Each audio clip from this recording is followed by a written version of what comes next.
moving along, the balance patch, obviously, I don't think there's a huge amount of positive reception towards the patch. There's a few characters I think that are nice that got buffed. I think Ravi was nice. Strays is totally fine. But let's see how this transition into what I guess we can call the general RTA meta right now. And New, you said you don't play too much, but you watched a little bit, so I'm sure you have some insight into it. But after the dust has settled from your guys' playtime, your point of view, what do you guys think of the collaboration units? Roy and Ed. Yeah, what do you think of them first? I always feel like, I mean, I watch you guys play, and I always feel like chat gets really excited to try and see you guys fit it into a comp that works. You guys always try to kind of find this way to make them work, and sometimes they do. Sometimes they do, but more oftentimes they don't. And I feel like Ed, he kind of works. He kind of works. Roy, though, I feel like he just doesn't work at all. Yeah. But... do you like Full Metal Alchemist, New? Oh, I'm gonna get crucified. This is a very dangerous question. This is a very dangerous question. I don't think he does. Yeah. So as soon as he has to say something like this and preface it, I don't think he's a fan. Let me answer this. Chat knows how fake I am. So yes, I love Full Metal Alchemist. It's my favorite anime. Yeah. Wow, interesting. So I guess you weren't that hype about the collab, huh? I mean, yes, I was. Again, my favorite It's anime. his favorite show. Oh yeah, who's your favorite character from Full Metal Alchemist? It's the guy with the eye patch. Is that the mustache too? Yeah, there we go. Bradley. I'm just kidding. I know who it is. Yeah, just a temporary brain slip. Yeah. No, it's fine. It's fine. I know the character. It's your favorite show, so you obviously know his name. Yeah. Okay. But to go back to the question, I think that Ed especially. He feels like a champion Zerato that's better kind of thing. Yeah. Yeah. Oh. And Roy. And no comments on that. Okay, so one thing I will ask is, obviously, I mean, if people were paying close attention, there was actually a good amount of, there was a good amount of discussion around Ed as soon as he got released, and there was a lot of outrage about how bad he was, right?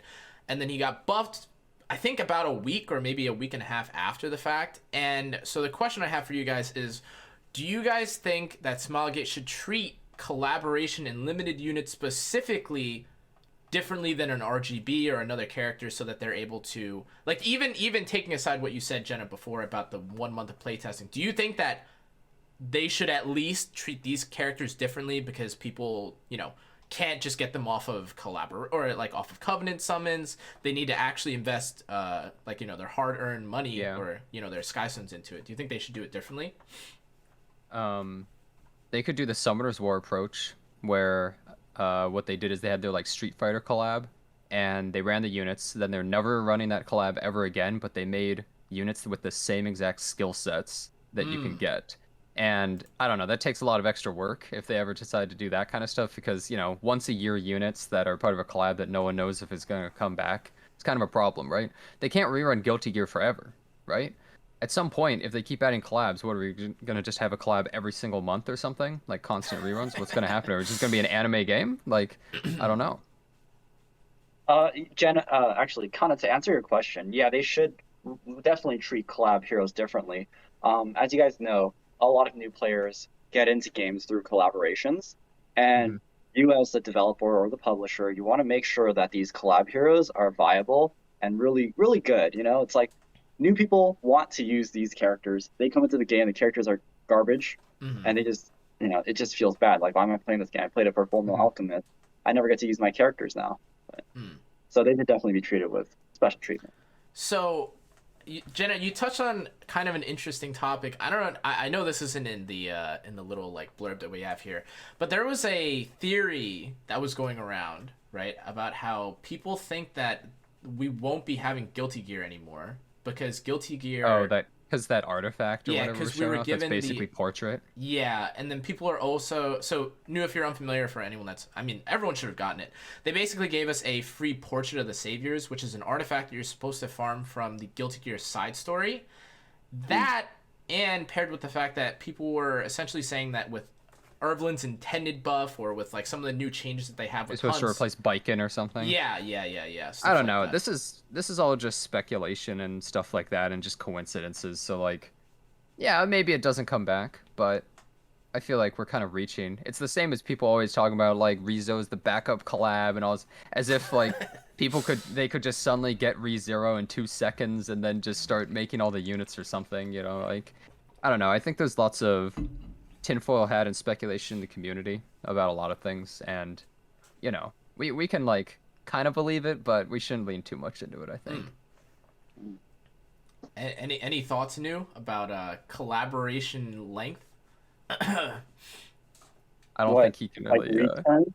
Like Yeah, what? Like like collaboration reruns and stuff like that? yeah, like do okay? How about this? For not as E7 new, but as new the Amazon game gacha enjoyer.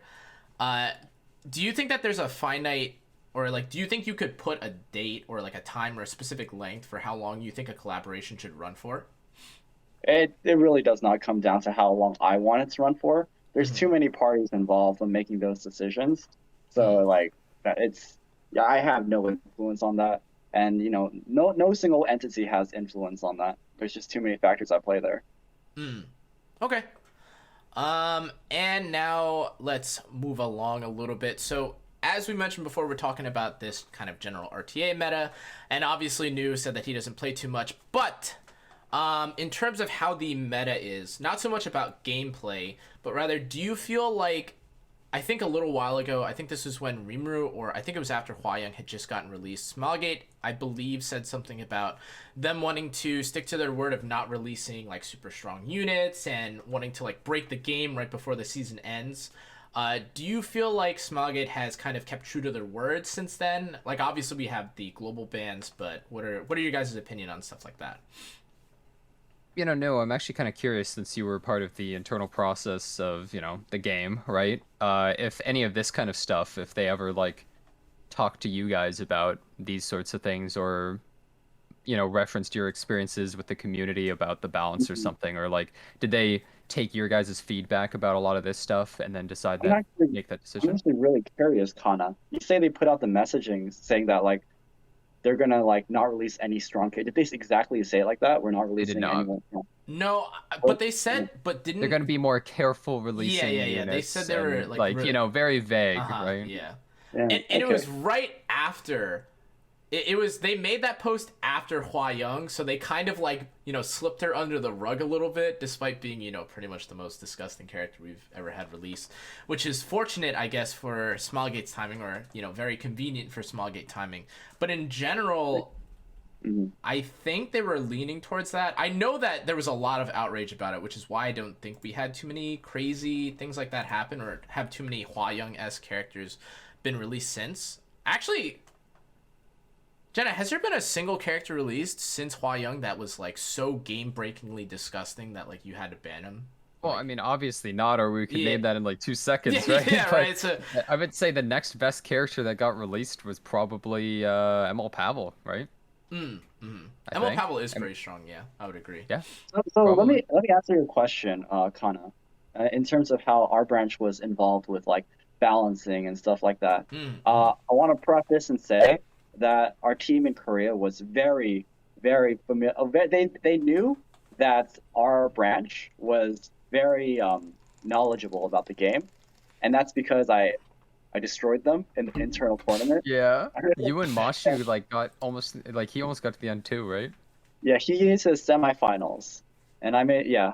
But we had like an internal kind of Smilegate tournament, which I won, and that was so they definitely acknowledged that we had a lot of experience with like kind of like the game and stuff like that, and we would have like bi-weekly meetings, I believe, every time where we would share like a lot of the complaints, and oftentimes a lot of the complaints that we saw from the Epic 7 community always dealt with balances. I think that's majority of Epic 7 related complaints is balances with the occasional QOL like suggestions. So that was like most of our biweekly meetings is like suggesting balances. And we deliver that feedback and then we hear back on in terms of how they plan to address it. And then you see results via patch notes and stuff like that. But at the same time, changes that we saw on the patch notes also caught us off by surprise because it's like those heroes were never mentioned, but suddenly we're seeing them change. It's kind of very similar to how you guys see patch notes. Like, whoa, Rowan buff in that way. It's kind of like that. We never suggested that, but we see it. So I can't say that 100% of our feedback was always taken, but a lot of our feedback was considered back in the days. I don't know how this is now. I can't speak for the how the team functions now. It could be the same process, it could be different processes. So I don't want you to take what I say and be like, oh, yeah, I know how it's working internally now just because you said it could all be different now. Oh yeah, you're totally right. I mean, I think a lot of us kind of just know, like, obviously they don't just one-to-one listen to the community. Otherwise, Cez would be like the most broken character in the game with Haste and Luna, right? Yep. Like they don't just see some people have feedback about a character and then instantly jump to change that, right? Like they still have all their internal stuff. I mean, any game, you can't just only listen to the vocal fan base to like make all those changes, right? For what Yeah. people think. So I also want to say too that like it was really cool working at Smilegate just because I saw that a lot of people internally were playing the game and at a respectable level. I'm not talking like legend players working at Smilegate, but there were actually a lot of people who played the game internally. And I've been working at I worked at Netmarble, I worked at Nexon, I worked at KOG Games, working at like you don't see that a lot. In a lot of companies, you don't see people who play the game. So that was one thing I really liked. that's actually cool to see. Yeah.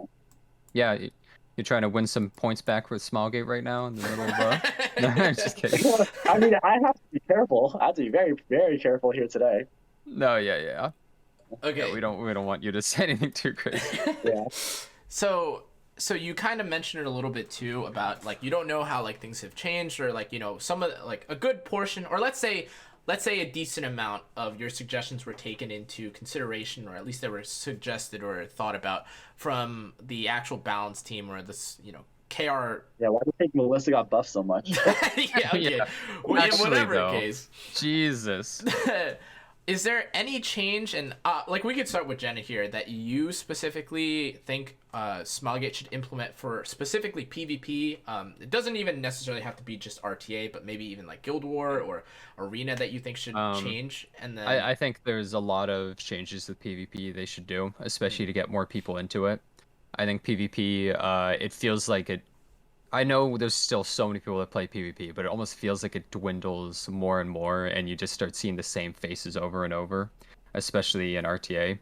And I think that they need to be able to get new players into RTA. They need to make a PvP adventures path with like a bunch of free gear for people getting into the game. I'm down for some like free rolls. Hell, I'm down for them to just get like an ML5 selector for any character that they want. Like just so that they, if you get your favorite character in a game, that probably drives you to keep playing the game more and more. So if you get to just select your favorite character, like what if they just put in an ML5 selector the first time you hit Master or something? Everyone would be running there immediately. Or maybe not Master, maybe a little bit higher so that people have something to strive for, that they're just like, I just want to get that little edge just to get in there, just to get the things that I want. Like, they just need incentives. Same with Guild Wars. Like, dude, what's the difference between being like top 1,000 and top 1? You get like an MS Paint border. And that's it. And nobody cares, right? And they should add more to that, too. Because Guild Wars as a format is fine. They should make it so, like, some characters every season are banned. Like, just ban, like, Hua Young. And, like, you can't use these characters on defense or offense. And just, like, ban certain characters every season to change the meta and all sorts of stuff. That's how I feel. I think there's so much work to be done. And I feel like they don't do any of it. Yeah, you wouldn't be mad if like suddenly there's like a bunch of new players getting like free gear that's really good. Like we're talking they're getting like high level RTA quality gear. They're getting all these heroes for free, all these ML5s for free that are RTA viable. Wouldn't it make you mad as someone who's dedicated so much time and money? No? Not at all, actually. I'm completely over feeling that way about games. I think that to me feels like a me of the past, more juvenile kind of way of thinking. Where like, I mean, I think everyone would probably get those rewards anyways, right? But I think that people who are like oh, I have everything, so I get nothing from this, so it's total bullshit and it's not fair and it's garbage. I mean, you're still so far ahead of other newer players by miles that it's not even if they got a free full gear set, you have like 100 more compared to them, right? Yeah, And I I think think the biggest yeah. challenge. I'm so sorry for No, cutting it's you fine. off there, That's fine. but I think the biggest challenge has always been how do you get new players to catch up to speed with the current endgame players without diminishing the effort that these endgame players have put into the game. Yeah, I 100% agree. You can't And I just know give them you're a a special trophy. case. You're a special case where you said you wouldn't get mad, but Yeah. I guarantee you there'd be You're so many right. people mad. You're 100% right. And I understand that mindset too. I believe it or not, I am a very special snowflake kind of person where I like to have something that nobody else has. I love that feeling, you know? Where you Okay. have something like really cool and it feels exclusive, you know, and special. I love that feeling.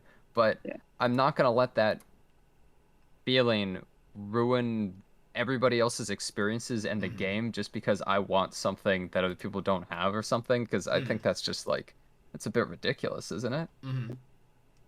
Yeah. So actually, so you mentioned, so I asked Jenna about it. I actually had a kind of a different question regarding the same sort of implementations for PvP and same sort of concept. But for you, New, I was curious, are there any changes that you suggested in the past, like when you're working at Smilegate, that you're still kind of waiting on that haven't been implemented yet? And you're like on your knees, like, hey, maybe Masha will Melissa remember them. buff, Leica buff. Uh, Oh so wait, Jenna, your camera froze, by the way. Ah, classic. what, Give me one one of second. the one of the buffs that I suggested Oh. was Melissa's Bloody Rose artifact. I was like, this she's a vampire. She had like lifesteal or something when she has this artifact. Like lifesteal would be wait, what happened? Hold on. I think. Uh, Hmm? wait. When Jenna pee pee pooped for a second, it threw New to his slot. Hold on, let me. But yeah, my Right. camera's messed up. Don't worry. Continue new. Kana, wait, well, let me just say this though. Kana, I feel like Uh huh. for these podcasts and stuff like that, I Mhm. feel like maybe in your next episode, Uh you go huh. off stream and then you set all this back end stuff Uh and then you huh. go live. Uh Yeah. huh. I Yeah. don't know. Uh huh. Uh Yeah, now huh. there's two of me. Yeah, No, we're fine. We're fine. We're fine. We're fine. I 100% agree. But Oh no, but see, look, we're perfect. I'm trying to think if there was like because a lot of my suggestions were very selfish in terms of the heroes that I like that I want to see Unless you're willing buffed. to admit it. Yeah, I want to see if there's something I could say on the stream that makes me look good. So I'm trying to think of a suggestion. Are you gaslight? Are you lying? Like, wait, I'm what's trying going to on think here? I of wanted free things for everybody. man, I'm just an awful person. There's none I can think I of. mean, Hold when it on. really comes down to it, no, everybody's opinion on you is just so low, you don't have to do anything. Like, it doesn't matter. It's fine, man. That's actually so true. Yeah, no. Okay. No, but I just remember like suggesting like so many things for Melissa back in the days when she first like because she's such a nice unit and no one's using her. I mean, sure, people kind of use her now. I saw Light use her in Please and stuff like that. But it's Mm-hmm. like, it's like you have all these really nicely designed heroes. Let's make them usable. Ilyanov? Ilyanov too. Like a lot of people like Ilyanov, and then she was like really badass in the story as well. Well, not really, but Oh, She's she's kind of a okay. piece of crap, really, but yeah. I mean, okay.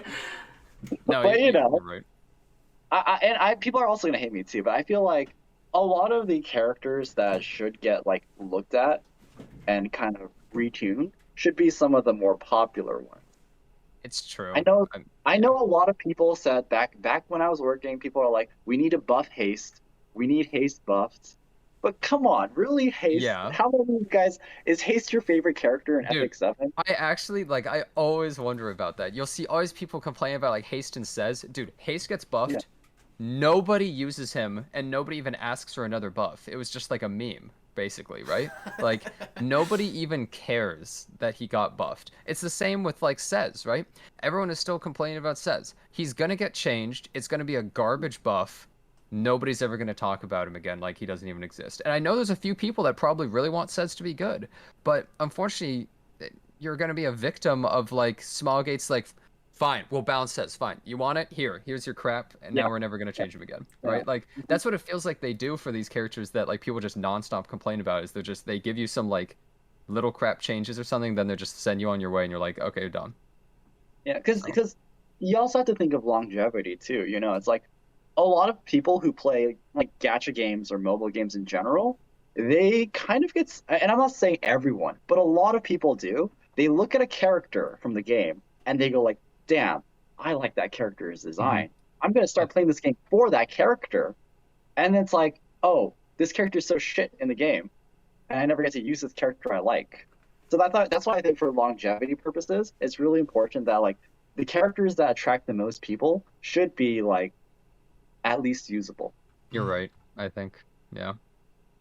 So so on kind of a, I guess not, well, you guys, like, I think we've said our piece about like the RTA and stuff, so I would like to transition our conversation into a little bit about the E7 World Championship. Now, before we go to the actual E7 World Championship, right, I'd like to ask you, Nu, first off, did you watch the E7 World Championship? I did. Really? I was loving that thing.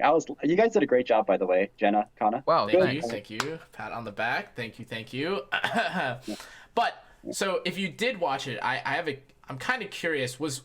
I'm assuming that you gave some kind of feedback, or gave some feedback about what you wanted from the next E7 World Championship, because if I recall, you casted the first one, right?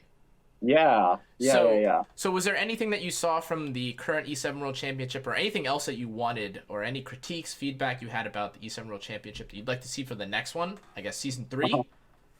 So I think the biggest thing was just that you guys probably saw was production value.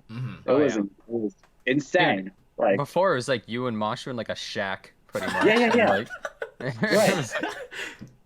Right. I think one of the biggest suggestions that we had was that we need to look at all of these esports games and elevate Epic 7's production to that level. And I know that people think, it's just like, oh, it's just cosmetic, it's just vanity.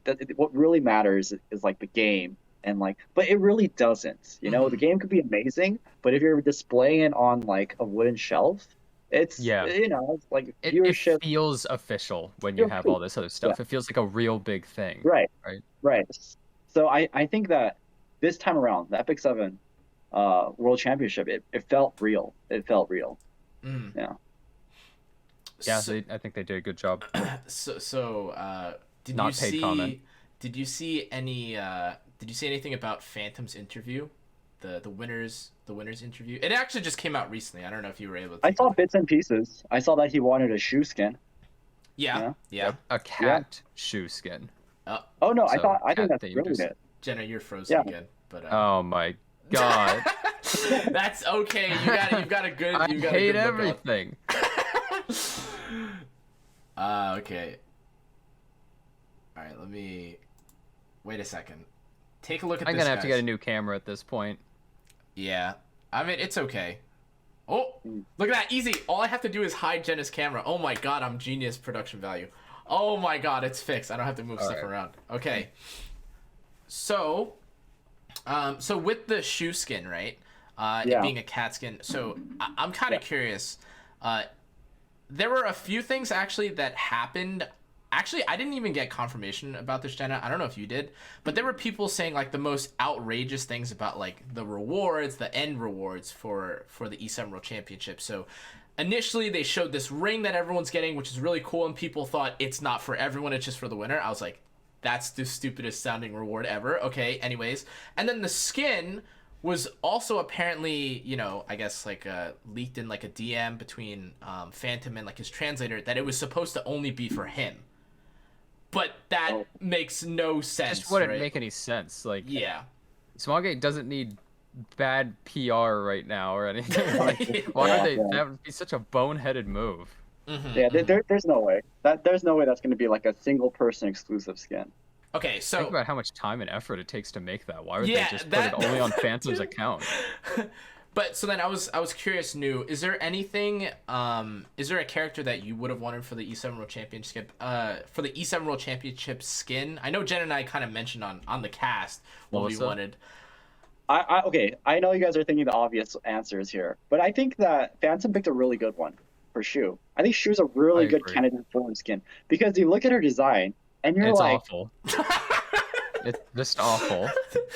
I don't know if you guys ever saw the Japanese community, but they kind of memed on Shu, where you know how if you look at her like outfit, and then you take Elmo's face and then you overlay it on top of Shu's outfit, you see Elmo's eye. And, yeah, you see her eyes, like Elmo's eyes on the coat. Wait, hold on, wait, is that true? Hold on, wait, let me look at. Yeah, it's like I'll find the post for you, but it's pretty funny. But the Japanese community memes on. Oh my god! Wait, I can see it. Yeah, she has like the little things on the side of her outfit, and then the bottom of the bottom of her coat is like it's like the mouth. Oh my god! Wait. Yeah, it's funny. You can show it to chat. Wait, hold on. Yeah, show us. Hold on. All right, this is insane production value. Check this out, guys. Hold up. All right. You know, Phantom being from the Japanese community, and the Japanese community really memeing on Shu's outfit, I think it's a great pick to go with Shu for the skin. Does Japan like Shu? In terms of like what? Like I don't know. Does the region like Shu? Design-wise? I guess, yeah. Not really. Not really. No? Okay. I feel like overall a lot of people are not a fan of Shu's design. Just and that's why I think that's why it's such a great pick, you know? Wow, this is insane production value. Wait. You could see it though. It's like this is the Elmo. This is the Elmo. Oh wow, face. Yeah, it really does look like that. It does look like Elmo. That's why I was like, holy shit! When you actually look at it, it actually does look like Elmo's. Like what the fuck? I've actually looked at Shu's design a good bit because I know Jenna has talked about how she's like, okay, relax, okay, demon. But like Jenna has said that Shu like has like one of the worst looking designs, or like we don't really like her design. And I was like, I'm not a fan. Like, is she look that bad? And I've never literally seen Elmo's face in the bottom of this character's. Okay. Anyways, yeah, I'm surprised Japan even knows what Elmo really is. I don't even know if that's a thing, but. Yeah. So, if anyone in chat wants to get like karma points on Reddit, go ahead and just take like a Elmo PNG and just overlay it on top of it. Oh yeah, there you go. Yeah, you'll get a lot of karma. Okay. You're down for the skin though, because it's best to give a skin to a character that doesn't have a good design, I guess, right? Yeah, I agree with that too. Mm-hmm. I would have picked Shu as well, because I actually have my Shu built. I was using Shu before she got buffed, actually. That's true. You actually were. I was. Which is ridiculous, but you know. All right, a bit of an elephant in the room. New, would you have changed Shu's skill 3 name if you had the choice? I think I made a couple of Facebook posts back in the day where I memed on it. Yeah. And it was always so fun working at Smilegate just because they were like so lax with me making these kinds of posts, you know? Yeah, it was very Smilegate in the US at least has a very startup-y feel, and it feels a lot more free and just kind of like you're doing your job, but you're kind of just hanging out and stuff. You're not like dressing up in a suit and going to your cubicle, right? Right. And the great part is our team overseas, they get the innuendos, they get the jokes, and they're completely fine with posting it as well. Yeah, so it's kind of been like an internal, like, acknowledged meme with Shu's skill 3, so I wouldn't change it. Just leave it as Okay. We have like we're gonna be heading towards like the end of the E7 questions because I am curious about our guest New as opposed to this just being a gacha conversation or a podcast. So, but one of the last couple questions I had was how would you rate New and Jenna? You guys have been here longer than I have. How would you rate Epic 7's? This is their 4th year, I think, right? 4th year of gameplay, right? 4. Because this is our 4-year anniversary. How would you rate I've barely been playing longer than you, pretty much. Yeah. So how would you rate this year of Epic 7 as opposed to the other years? And New, you should be perfect because you were here very early on, right? So what do you think if you had to rate like the years or like be the honest. metas? Yeah, be honest. Don't lie, okay? Yeah. Who you want to start first, Jenna? Sure. I guess what I would say is I think this year had some of the best quality of life changes for sure. And add in lots of just kind of cool things like that. But I think in terms of meta and PvP, it was one of the worst. And I know that everyone has different thoughts on this, but my opinion is that because it became so stale and felt like the same thing for so long, it just felt like we were getting the same games and characters and stuff over and over and over. And then we had such a long dry streak of no content, like the longest dry streak I think we've ever seen in Epic 7, I feel. Maybe that's just recency bias or something, though. And then we didn't even get new ML5s for a while. We kept getting lackluster characters because they were in response to like too many broken characters back to back. We got some of the worst character releases ever, characters that everybody absolutely despises. Yeah. Like even Smallgate, like in their like recap video last year, I think memed like Angel of Light like brought fear to all the players or something in February or whatever. And like I think that this year in terms of balance was really bad. Even though the meta has sort of stabilized in some ways, it still feels so stale. It still feels, just because we've had the same things for so long, that I'm not a fan of that. I think in terms of that, this year was not very great. So what's your rating out of Epic 7? Out of Epic 7? Out of 1 out of Epic 7? I'd give it like an Epic 4 out of Epic 7. Damn, 4 out of 7, huh? I don't know, that sounds really bad, but like I would consider like a 5 to be like, meh, okay. Do you think any of the past 4 years we've had were Epic 7 out of 7 ratings? The first year was probably like a 1 out of 7, and then the second year was I bet the second year was probably maybe when most people were like the most happy. Maybe, I don't know, because that's when Smallgate like was really upping everything and felt like really on the top of their game in every way. Maybe. I think that this year of Epic 7 is it's like the beach episode, you know? But at It's the a same filler? time, though, I feel like it's not just filler, where it's like the foundation is being set for Epic 7, you know? So a lot of time is being invested into things that you guys are not seeing, you know? Yeah, And you could be totally right. and then you guys are gonna start seeing a lot more come the next year. I mean, I'm not part of the process anymore, but But you heard some of the it murmurings? looks, to me, it looks like, because you've seen how much the World Championship was improved upon. You know, it seems like everything is starting to click, and I know that you're not seeing a lot of heroes released. You're not seeing a lot of new like ML5s, but I think that that's indicative that something has clicked in terms of internal balancing and structure. Like we have to be a lot more careful, or we have to put more thought behind releasing these characters. So I think like the mentality is going in a good direction, and it just feels like it's slow burn. You might be totally right. Yeah, maybe it's just the groundwork is what you're saying. Or it's copium. Just everything I'm saying is just copium. or it's terrible and it's a fire behind the scenes. Okay, all right, not bad. Okay.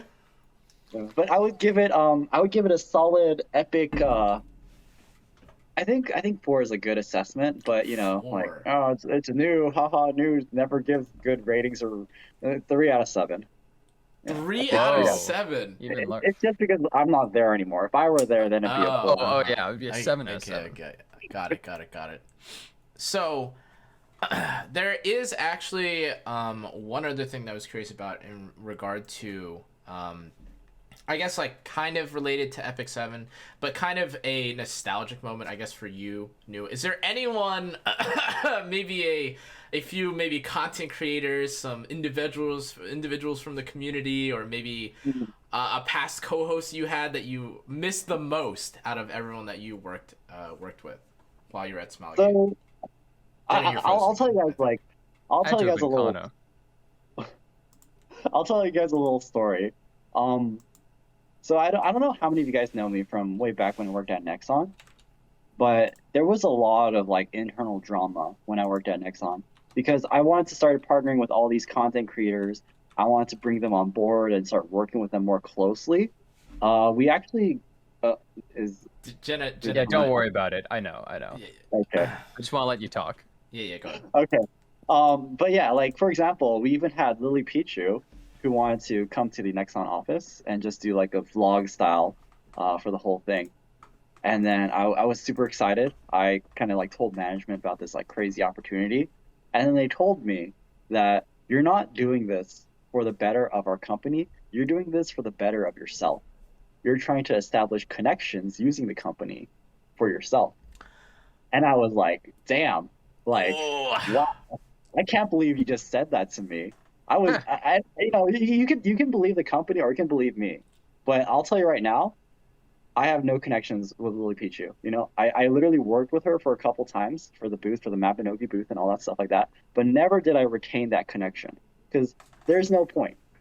Well, Anyway, I feel like you just thought it would be a cool thing for you, but also it seems yeah, like a great opportunity for the company. So it's like, well, right, why not, right? But they're right. just like, So, no, it's for you. yeah, yeah. So, you know, in Epic 7, I kind of wanted to go into this when I was working with Smilegate. I was like, it'd be really cool if it could be really hands-on with people that are working in the space in terms of like content creation. And that's kind of why you would see me, Mashu, Desperado work so closely with a lot of content creators because we all share that similar philosophy. And not once in Smilegate did I feel like anyone came at me like saying like, "Oh, you're doing this for building connections for your own profile." You know, it's like it's not. It really isn't because what I'm trying to say at the end of all of this is that I value every single person that I've made a connection with in Epic 7, and there's not a single person. Yes, there is not a single person. Con, That's it's a not load of you. crap. There's just no Yeah, way. okay, I don't believe yeah. it. Anyways, Yeah. You don't believe me? Hey guys, we should get Mr. Beast on. You just want Oh. him for you and your portfolio. Okay, Yeah. so And I think I said this too before I left Smilegate. Before I left Smilegate, I believe I said to you guys, if you guys, you know, not just you and Kana, and then not just Jenna and Kana, but everyone in the chat too. If you guys are in this space of playing these video games, these like anime kind of games, then you're gonna see a lot of me in the future. So, because that's kind of what I've been doing for the past 9 years. And so I actually reached out to Jenna, Kana, and Car, like let's meet up in TwitchCon because I have very exciting news to share. Yes, yeah, he would not even he actually wouldn't even I leak it can't. in DMs. He was very like, don't have a wire on you. Yeah, Let's talk Epic, face to Epic face. 8, dude. Yeah. Epic 7's a thing of the past. Epic 8. But it's such it's just like such a small community. This whole space, like you would think like it's just Epic 7, but all these people, I'm sure you guys all play different games as well, and it's probably all very similar games because you're all weeds. Well, Yeah. okay, that's not entirely. I mean, hey, we like Connor's playing Apex. I don't know if that's the same. Weeb game. Yeah, Anyway. I don't work on any of those kind of games, but you know.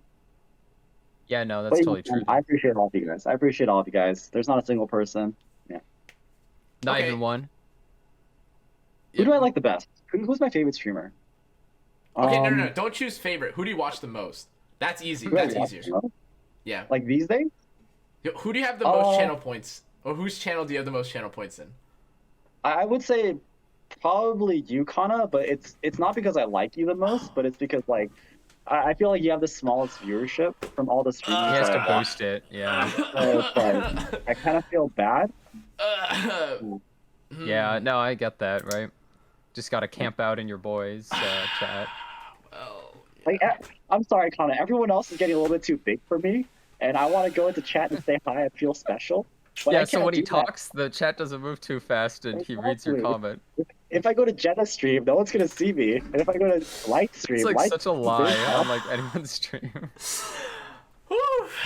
Anyway, so wrapping this forward, I feel kind of bad to now change the conversation now onto New with how mean and ugly he's being toward me. But anyways, so New, let's talk a little bit about post Epic 7. All right. Okay, this is where everyone leaves the stream now because no one gives a What? shit what I did. Huh? What do you mean? I think Okay. Well, wait. You can start this off by showing off your like dancing moves on stream. dancing. You know, I'm moves- actually- That'll keep them interested. I'm actually streaming my phone, so like you can see my room and stuff. Like I could like literally give you a tour of my place. Wait, are you still at the same place, New? Or did you move? Yeah, but yeah, so I guess this kind of delves into like post new what I'm doing. Well, crazy news, guys. a lot of what you saw on the stream in terms of my character, it's actually really fake. Like, Whoa. Oh, interesting. Okay. like I'm not, yeah, I'm not like really crazy like Degen, or I'm not like really crazy like like.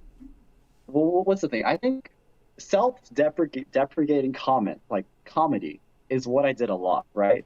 Like, Mm-hmm. oh, I can't hold I've never had a relationship. I don't have a girlfriend. Like this is where my girlfriend sits, by the way. You can see her crazy stuff. She has so much crazy stuff on her table, but it's like I'm a very average, normal person. Like I go on Instagram, I bike ride, I go to movies, Whoa.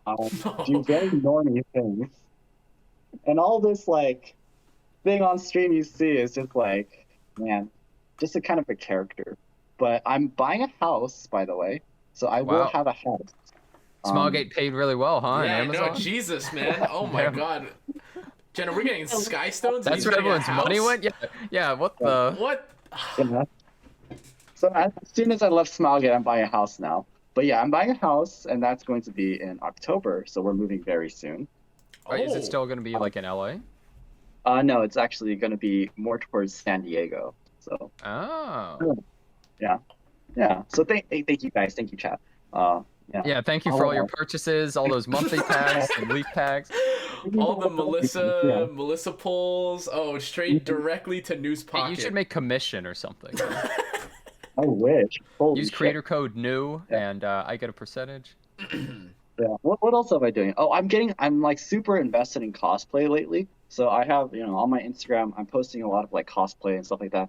I've been playing a lot of Arknights, so a lot of my cosplay is like Arknights stuff. So Ah. Who's You your would favorite trade Arknights E7 for character? Arknights, huh? I can even show you some of the things I've here. Let's take a tour. Let's take a tour. Oh, we're mobile, boys. Oh, look at this. So you can see that I made a Project Red cosplay right here.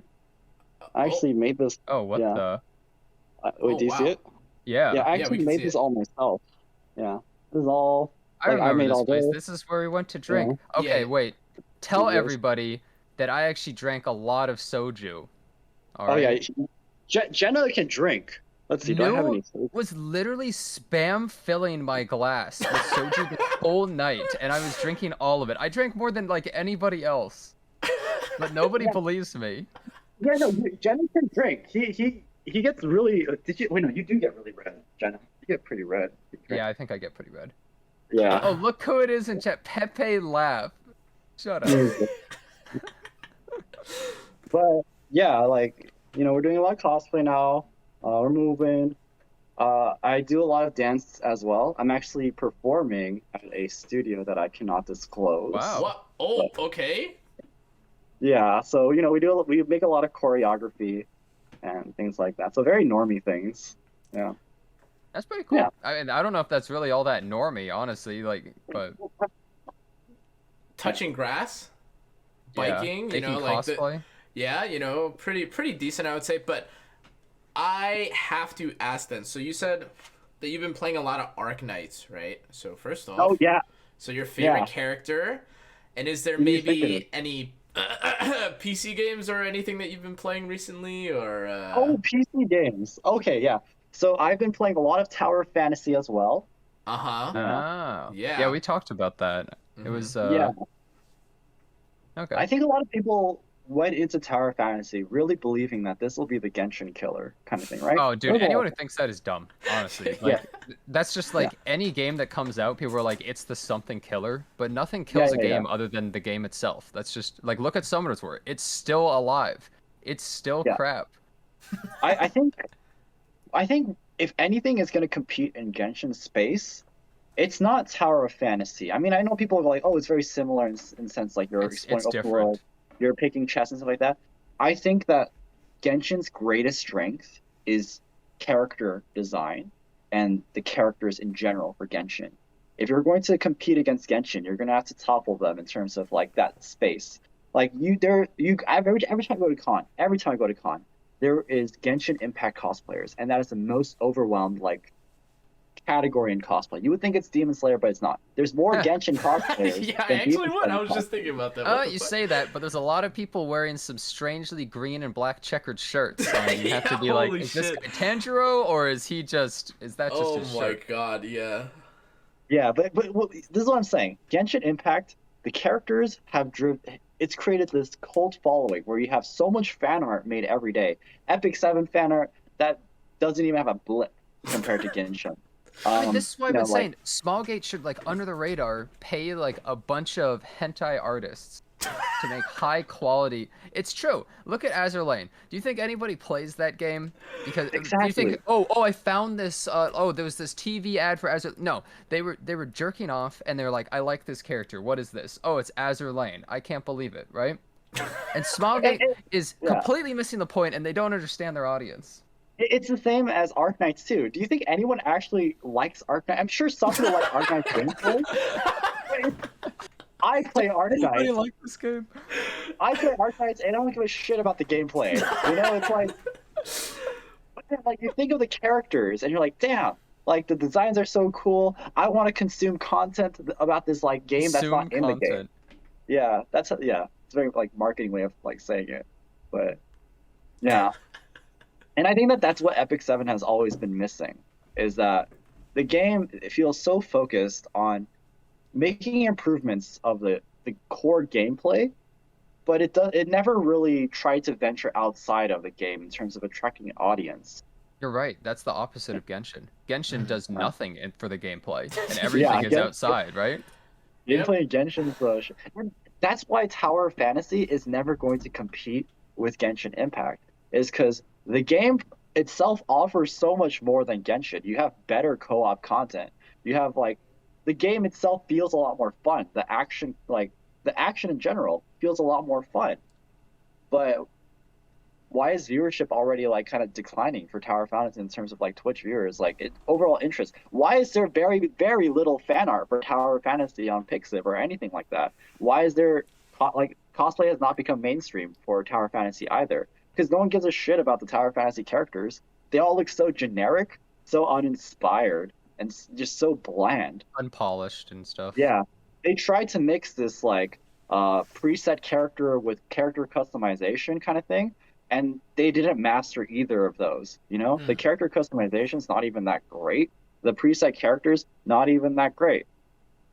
So But, I have a question then for you. So we're talking about a lot of Tower of Fantasy.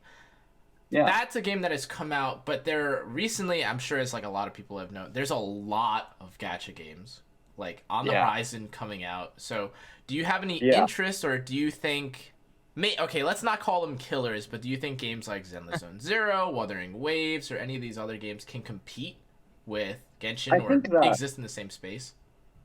I think that it's people who try to get into the gacha space right now. It's so hard. The reason why is because people have invested already so much of their time and money into these other games, trying to convince them to move into another game where you know it's a gacha game, so I know I have to invest time and a lot of money in this game as well. People don't have that kind of, I mean, some people do have that kind of income, but not enough people have that kind of income where you can have like a sizable audience that's willing to make this change. I think that the future is not more gacha games. I think that there is going to be a game that's not a gacha game that fills this kind of anime MMO kind of desire that everyone has. Tower of Fantasy definitely showed like a lot of people that people want anime MMO, and I don't think there's anything in that space that's not a gacha game. And I think the next one that fills that space is going to get a huge audience. I think there was one that could have done it. Do you know what I'm thinking of? What game? No, but Phantasy Star Online 2 It could have. It could have. That was You're huge. right. Yeah. Like, Yeah. and You're right. I've never seen such a huge disappointment for something that could have been so good like that. Yeah. Oh yeah, Jenny, your camera froze again. Oh, that's just classic. You know, at this, I mean, really, what's new? But yeah, I think people are tired of gacha games. I think people are like legitimately tired of gacha games. I think you could release the Wuthering Waves or whatever, or what's that other game that MiHoYo is working on? The Zenless Zone Zero, right? Zenless Zone Zero. You can release that Mm. too, but I think that people are going to have a hard time moving to these games just because it's like It's a I think reinvestment, right?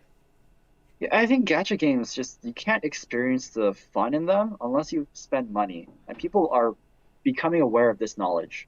Tower Mm-hmm. They're Fantasy, tired for of example. it, yeah. Yeah, Mm-hmm. Tower Fantasy, for example. I think the biggest complaint people are having is the free-to-play players cannot maintain their strength in the game where this game is scaling so high. Like every time you level, the mobs scale up too, and free to Mm. play players can't really compete in that space, or you can't enjoy the game. Like you have a C0 Samir against someone with a C6 Samir, and the game feels different completely. Mm-hmm. So you're playing like you're not even playing the game if you're not spending money. And I think that's the issue with gacha games. You're not even playing the game if you're not spending money. Yeah.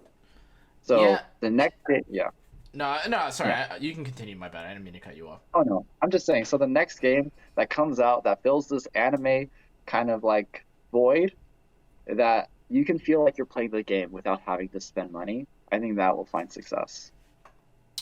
Yeah, and the other thing is too, right, is that I think a lot of people were, willing to give games like Apex Legends a try or some other games a try, right? But kind of the issue I feel like is that when you try out a new MMO or like a game like let's say they make, Apex 2 or another game like that. A lot of these games are free, right? Or like there's like in-game and you don't have to really invest as much. And the concept there's no real like competitive edge in a lot of these competitive games where you are like buying a skin and now you're better than the opponent, right? Kind of like similar to League of Legends, which I think is why Yeah. it's so successful.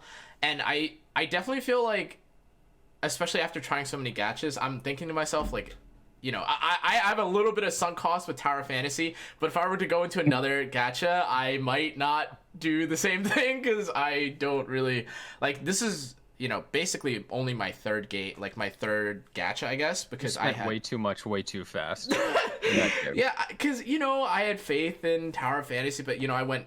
It was E7 at first, and then I went to Genshin, and then Genshin I had have a lot of like sunk costs, and then Tower Fantasy, and now this is my third. And it's not the same as like, hey guys, do you want to play Battle Right, or like, hey, do you want to try like Fortnite for like 10 seconds or something? It's like, oh, okay, now, Did you just call it Fortnite? yeah, I did, but it's now Okay. like $1,000 in or something. I don't really want to. Oh my God. Yeah.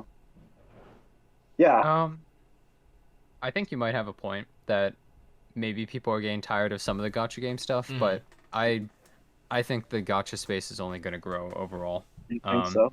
I think even though everybody knows they're getting taken advantage of, it still gives a feeling. It's sort of like unillegal drugs, you know? It's like for gambling, right? It's like, oh, I'm allowed to get this dopamine rush and feeling Mhm. that I can't get, but it doesn't feel crappy like gambling and it doesn't have the same ramifications.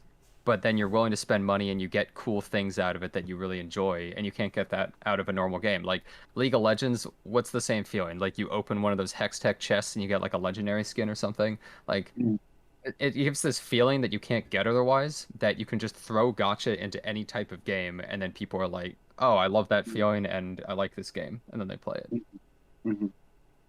You don't think that eventually, like, say, for example, how many people are not playing Epic 7 because they're too invested in Summer's War, you know? And how many people are not playing Tower Fantasy because they're too invested in Genshin Genshin. Impact? And then it's Yeah. like you're slowly going to have like this clump right here represents people, and every time a game comes out, the clump moves forward and it gets smaller and smaller and smaller. Yeah. True, but I would say over time, whoops, a lot of people start to filter from those other clumps and slowly move back to that clump because either the game closes or they get tired of it or it just sucks. And I don't know, we've started to see like I think most gacha games that like are big names we haven't seen close, but recently we saw stuff like Dragalia Lost and like King's Raid and stuff like that. Like they go down, and ever so slowly, I think those clumps are gonna start rejoining, or people are just gonna get tired of the game and want something new and gonna do it. That's kind of how I Mhm. feel. So Mm. okay, I know this is like a bit of like a different question for you, but you guys mentioned that gambling and like the whole gacha thing, and I did my little spiel about like entry to access. So, are you guys familiar with the whole like gambling thing on like a lot of the gambling controversy with Twitch, like slots and like train and all that stuff? So I know you've kind of given a bit of a take on it, Jenna, but if you want to reiterate, what do you guys think about like this unillegal like legal drug that's basically taking over? Because I've heard a good amount of people like point to gambling streams and they're like, this is bad, but then you have like gacha games, which are I mean, like, maybe you're not gambling with the same amount of well, gacha games are very different because you don't go in with the expectation of getting more money out of it. You know that your money is gone and you're just getting a waifu PNG that you could just find on Rule 34. So when it really comes down to it, like, people aren't under the same exact expectations, I think, that they are for gambling. So I think it's really different. No, when you work on gacha games, is that ever like a topic that's brought up, or do people talk about this kind of stuff in the office, or anything about like, I don't know, I guess the fairness or gacha elements and stuff? Surprise, surprise. But what motivates companies is revenue, right? Oh. Right? Shocker. Crazy. Yep, shocker. Crazy. So you know, like, you know where the discussion's going from there. You know, when money is the focus, when revenue is the focus, there is only one direction. That answers your question. You know. Yeah. The reason why I want to address this question in a very broad stroke is because I don't want to point to any of the specific companies I've worked for. But Yeah, who's the greediest company you ever worked for? yeah. Can you name drop, please? Is it Netmarble? Is it Nexon? It's Netmarble. It's 100% Netmarble. You don't even have to say it. We already know this. I've never seen such a greedy company in my entire life. Okay, now, ending. So we're at about an hour here. Also, Jenna, the beginning of my recording, I think, like, cut out for a sec, so I'm gonna have to take this from the VOD later. But I have like about an hour worth of footage, which is okay. You don't have to tell me. It's fine. But you know, I actually have a question for New. Okay, sure. Because I don't think the only thing we should be talking about is just, you know, like, gacha, right? New. What's what anime are you watching? What's going on there? Oh, true. Yeah, what about anime? What's going on here? Let me tell you guys something. New being this like very anime guy, very loves anime thing. That was all just fake. Okay? You just that's cringe. All fake as hell. You know, I study my audience. Okay, you know, I study the demographic that I need to appeal to when I appear on streams. You're a method actor. That's what you are. You're actually a method actor. So you surround yourself in anime and you're like, I'm a huge fan, so that you can pretend to be us. Yeah, so believe it or not, I actually don't watch any anime. Like, zero anime. Wow. Like, not even like My Dress Up Darling or anything? No, I don't even know what that is. But you know just what named I'll do? like a garbage show too. Like, come on. But it has to do with cosplay. I thought he might have at least heard about it like somehow. Right. I mean, if you go to my if you look at all the cosplays I've done too, it's just for games. Like I play mostly games that are like anime games, but I don't actually watch any anime itself. But for the sake of my work, sometimes I see a lot of references being made to like one of them. And I don't know if you guys know, but I've never been really like specific on what my job is. My job is perhaps one of the hardest jobs in the world, in the sense that like, okay, my job is making memes. Okay, that is literally my job. Oh my god! And you guys think, oh my god, that's the best job in the world to make memes. And you know, it's like no, that's so hard easy. to get the ball rolling. Mm-hmm. Do you know how hard it is to go into like start the week and have a meeting and they're like, okay, make viral content. We need 3 pieces of viral content this week. And it's like, holy shit. How do you like how do I force everybody to like something? Yeah, like so traditional marketing is dead. No one looks at billboards anymore. No one watches television, looks at commercials anymore. You have ads on YouTube and people just hit the skip button or have ad block. So what is current 2022 marketing? It's organic marketing, right? And it's like, that's the hardest thing. How do you make content that people will willingly want to engage with, that associates to your brand? You say that, and then the One Piece is real meme is like, do you know that one? Dude, please. Oh my god. All right. We're obviously not showing that on stream, but if you'd like to, Do you know that one? I You don't have know to, that right? one. No, Oh, my really? god. Okay, I it's don't like know an old meme, but it's become really big. You know Whitebeard become from One Piece? I don't know One Piece. Okay, so basically Yeah. there's this dude named Whitebeard, and he's this Okay. giant dude, and he's like almost next in line to be the king of the pirates in one of the arcs or whatever, and everyone respects him and fears him. And Okay. there's this part where he yells like the One Piece is real out to everybody, and everybody hears it and like inspires all these people. It became this huge meme where they edited him with no pants, and he just has a huge dick, and it just Okay. like zooms out, and he's yelling that. And that's the memes that are popular nowadays, dude. This is what you have to compete with. So obviously, I work at a different company now. Mm. When I worked at Smilegate, things like that were a lot easier to kind of convince stakeholders that I need to make this content. It's even harder for me now in my current position to make viral content because a lot of what is easy can no longer be done. So I Well, miss can working. you just make like the something for Lost Ark, like the something is real, and then there's just a dude who. If it's gonna reference penis, then no. Oh my. Okay, yeah. Yeah. I mean, obviously you can't do that, but I'm Yeah. just saying, like, you have to compete with like some really degenerate trash, basically, for in terms Yeah. of like popular memery now. Yeah, it's so hard because what people engage with most is like degenerate trash. And it's like, how do I make like a more DEI friendly kind of posts of that? It's just really hard.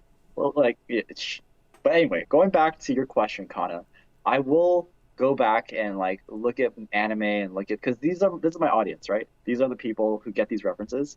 So if I see something, then I'll try to like do some research and digging into it.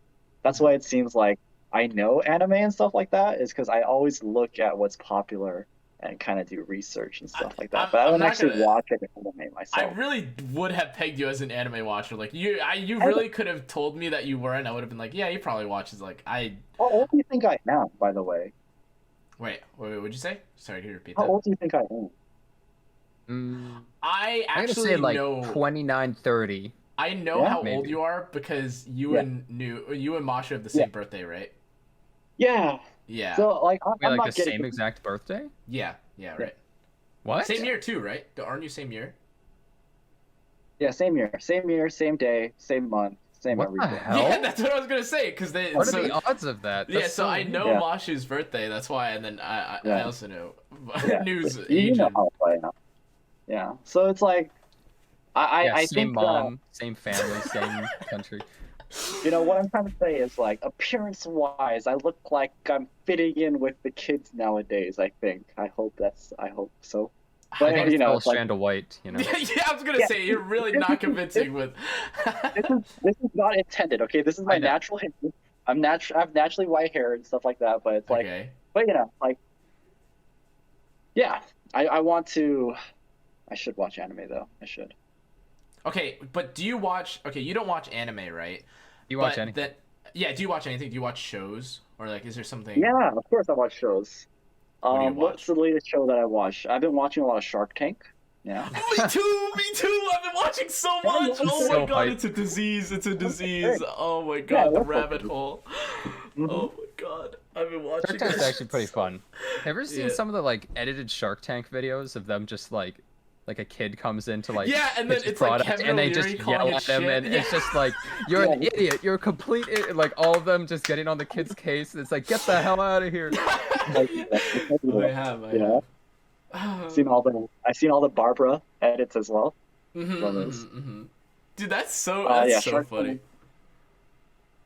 But I watch like really normie shit. That's what I do. Is it more like TV shows, or are you more of like a Netflix TV or like a K? Mostly TV K drama? shows. Ah. Yeah. Oh, okay. All right. You're not watching like Beat Bobby Flay, everyone's mom's favorite show. Beat Bobby. No. Wait, what's Beat Bobby Flay? Oh, dude, don't even worry about it. My mom loves Okay, that alright, show. well, Oh my I god. guess maybe I'm You- safe from this curse. You want to know something crazy? So I was in Amsterdam, a couple months ago actually. Yeah, for TwitchCon Amsterdam. I Oh, was there. Oh And wow, then- actually, yeah. Was it two or three people found me at the booth, and they're like, "Oh my God, you're new from Epic 7." And I was like, "Holy shit! How does there's people in Amsterdam that watch Epic 7 streams?" And I always felt like Epic 7 streams are such a small audience. Like it's so small, but I think that Epic 7 is actually viewed by like a lot more people than we think. And it's just like, huh. Well, how big is Epic 7? Like, That's you my know better than question. me.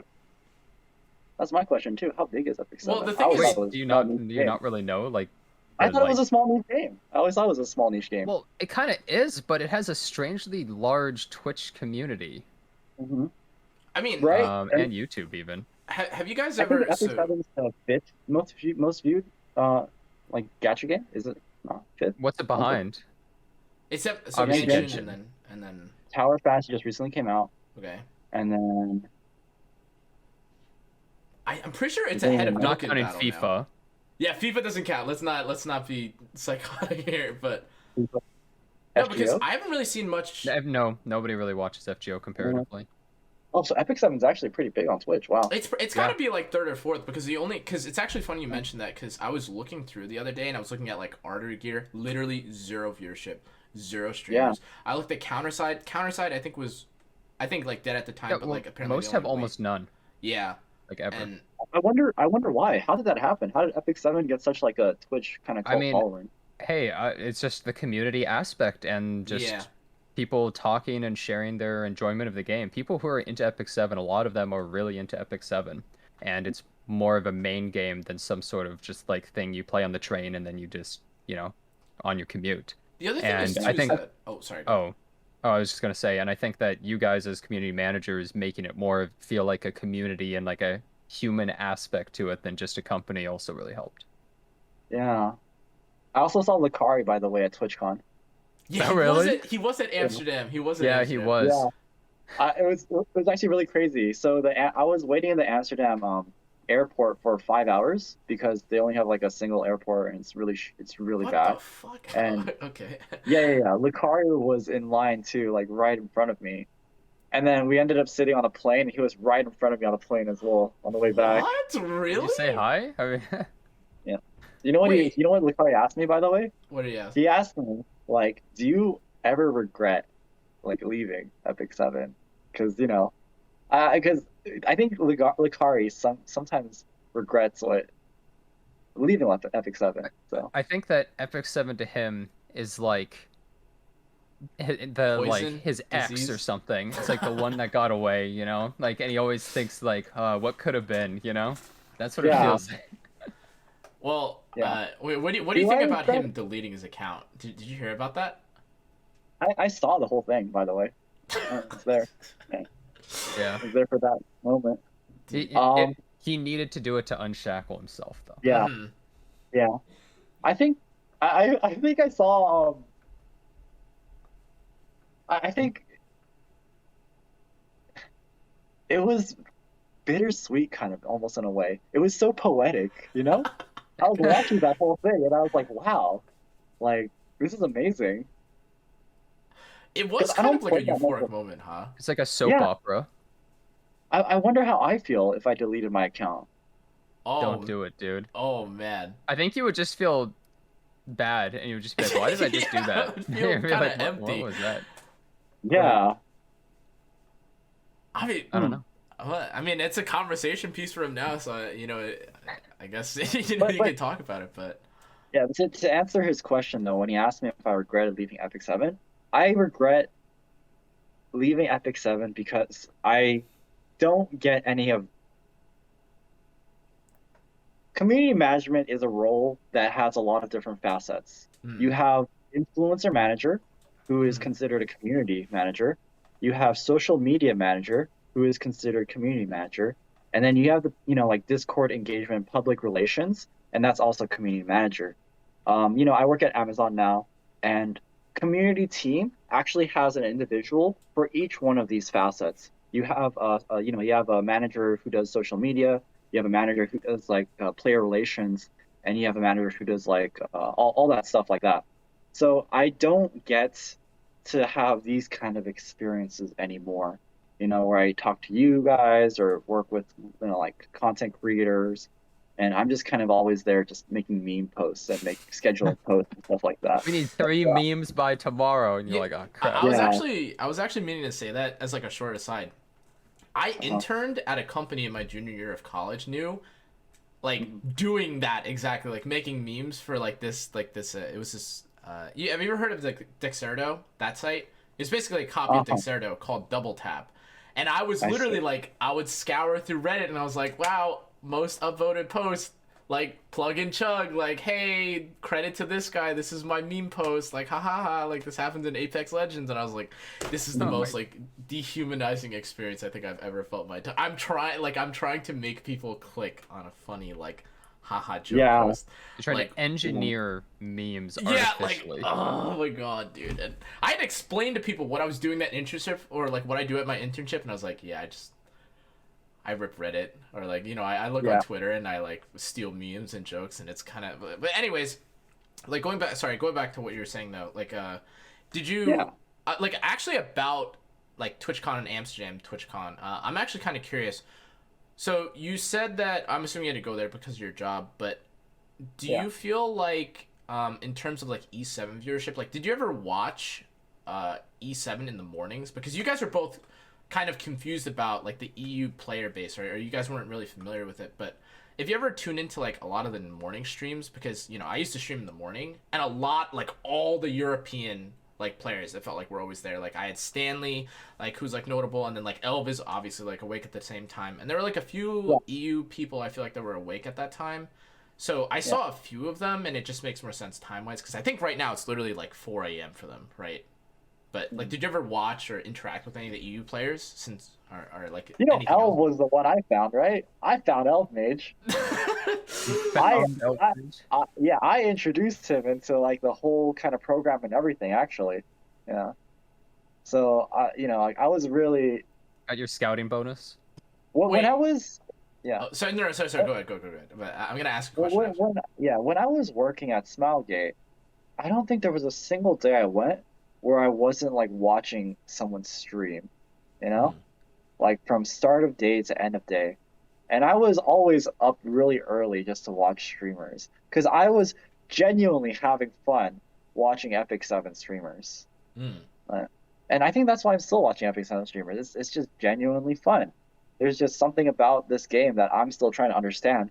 Mm. Like, why does this game, it's a gacha game, why is it so fun to watch on Twitch? Hmm. Well, And that's I why I think the started reason streaming why, pretty much. I know the answer. It's What? like, I'm actually a sadist. I'm a sadist. Mm. Yeah. And I think you watch Epic 7 streamers and it's like, wow, they're hurting themselves on stream. Fun. It's You can't look funny. away. Yeah. Yeah. Okay. Not wrong. Think about it. Everything you're doing in Epic 7 is hurting you. You're playing RTA, and what's the best parts when you're streaming? It's when you get completely, just absolutely fucked, you know? And that's what the audience likes. That's what I like to watch. You're rolling your gear, and you have that FRES stat, and then it goes into FRES, and I just love it. That's the best part of the stream, you know? I actually get pissed off when you guys get really good gear on stream. That makes me like not want to Everyone watch. else is always going, "What the fuck?" Like spamming Yeah, that. yeah. They're like, huh, Nonstop. ban that guy, perma him, time him out, like shoot that guy. Yeah. Like, oh my god. But yeah, I think that's why I like Epic 7 so much. Um, watching Epic 7. Well, maybe you should. I don't know. Maybe you can use some of that in your like Amazon Experience. memes Yeah. and feeling. It's like, is that like, I don't know, when somebody one taps their gear in Lost Ark, it's like, dude, screw you. Like actually, like just like you deserve to die for one tapping that piece of gear. Well, Lost Ark stream, you need to have a Lost Ark stream where you're just like dedicating the whole day to just cutting stones. That's all you have to do. And I will Oh watch my that. god. I will watch that. Yeah. That's crazy. Oh my god. Yeah. I think MMOs just like watching MMOs in general as streamers, it's not fun because there's so much like dead time between like Mm. actually things happening. Well, yeah, the Whereas thing like is like you need you need something really interesting and too much like I think informative streams for Yeah. something like Lost Ark is really boring.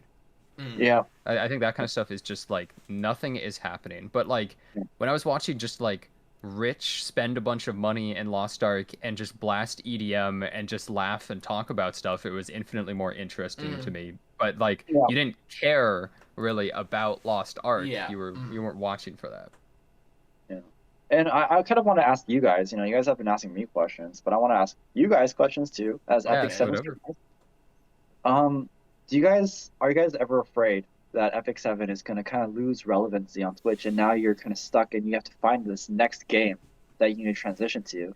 And I Oh, want to ask absolutely. people, in the chat too. It's like, if these guys stop streaming Epic 7 and go to a different game, would you watch them? Or is Epic 7 like the main reason why you're watching like It would be like, Kana? who? Jenna? They'd be like, who are Uh-huh. these people? Uh-huh. Uh-huh. I mean, I think that's what a lot of people were doing with Tower Fantasy, right? I know a lot of people still play it, don't get me wrong. Like, you can call it, like, not as popular or whatever, but I think a lot of people, especially... I think that was the first time in E7, or, like, a gacha game came out, I think in recent memory, where a lot of people, like, tried to, like, hop over a little bit. Like, myself included, and, there was Hackers Day 1, PvP didn't get released, all these different time gates, what the fuck is happening?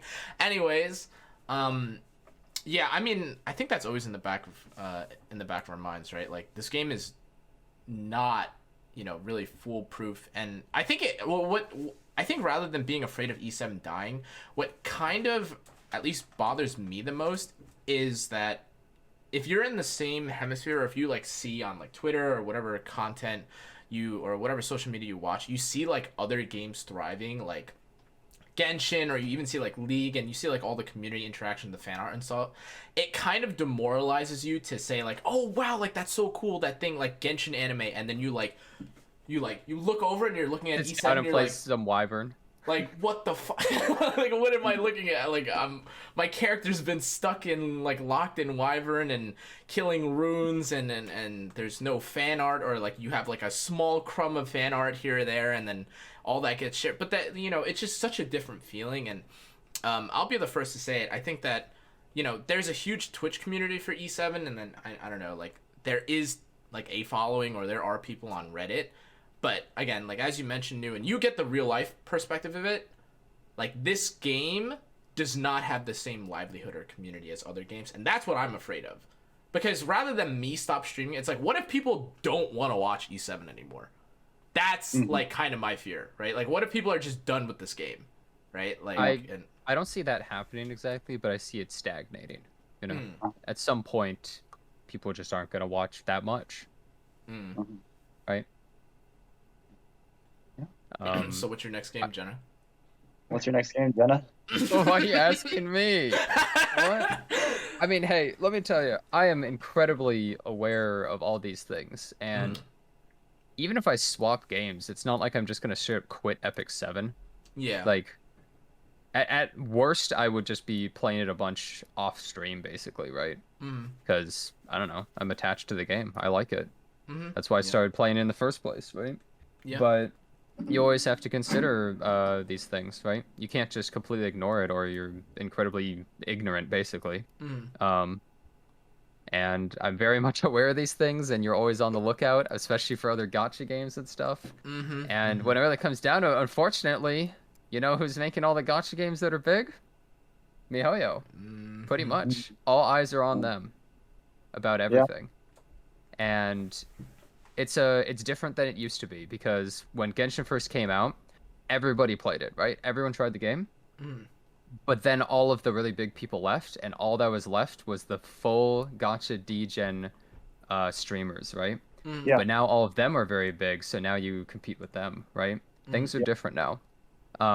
There is never going to be another Genshin case, ever, really, unless there's a new original cool thing that comes out. But even then, I doubt it.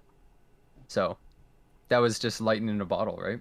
But as content creators, and also, I mean, even for new, like, just on the lookout of this kind of stuff, it's just, you have to kind of consider everything, and I don't know, you have to take a chance at some point, right? Yeah. this is gonna be a very grim outlook. Very grim outlook. By the way, you're frozen again, Jenna. But this Oh, is a very classic. yeah. Despair. I think that Epic 7 had a point where it could have broken past what you call it? Genshin. This stagnation Oh. kind of thing. Because I know you say this, Jenna, that you're afraid that Epic 7 will stagnate. My question to that is, do you think that Epic 7 has already stagnated? Because I Okay. think it has. I think. What is the point that you think that it could have really broken past? Because I can think of a moment. I think you know exactly what I'm thinking of. I think we're both thinking of the same thing. I think that we Probably. have a lot of people who were trying to enter the space who had kind of like the audience that was from Genshin, who that was from like League of Legends and other games. Ball, All as well. We had no ball hair. community. Yeah. Yeah, I think that there was a very, I would Yeah. almost say, pivotal moment. Yeah. When they could have truly gone like fully overdrive. Yeah. And all eyes were on them. Like a ridiculous amount of free advertising that would cost millions Like of dollars. millions. Yeah. Millions and yeah. millions of dollars worth of free advertising, and it feels like they threw it to the wind rather than taking advantage of it and like Yeah. grabbing it by the horns. Yeah, And they should have like gone all in. What do you think would have been the play back in those days? Honestly, they should have like hard tried to capture people. They should have immediately done stuff to make it easier to get into the game, give away Yeah. tons of free stuff. Like, hell, honestly, even just like ML selector, because the money they would lose from that would not be Nearly like they as could much get as they so would many have gained. people into the game, getting Yeah. people excited, and Yeah. easing up getting into PvP, and maybe even just like doing some like basic improvements to the gearing system just immediately. And like, I don't know, start now, get these units for your Wyvern team so people can just get set up like so fast and stuff too. There's so much they could have done, should have done, and I don't know if it's just a disconnect between Asia and the West, but they didn't really acknowledge it or care, and I think they took it for granted. So I think that you kind of hit on the nail there, by the way. Let me tell you a story. When I worked at Nexon and we worked on MapleStory 2, we had a lot of people who wanted to really get into space. Not even MapleStory 2, but MapleStory as well. We had like, who was it? It was, Pokimane was playing MapleStory again, you know? And Okay, then, all right. You just want to get And then, you connected know- with Pokimane. and then yeah, so what I did was I hopped onto my GM character. I found her in game, and I started summoning a bunch of Balrogs on her. And it's like, I was like, damn, that's content, that is content. But I got into a lot of trouble for that, actually. Really? Yeah, I got into a lot of trouble for that. They did not like favoritism for like streamers.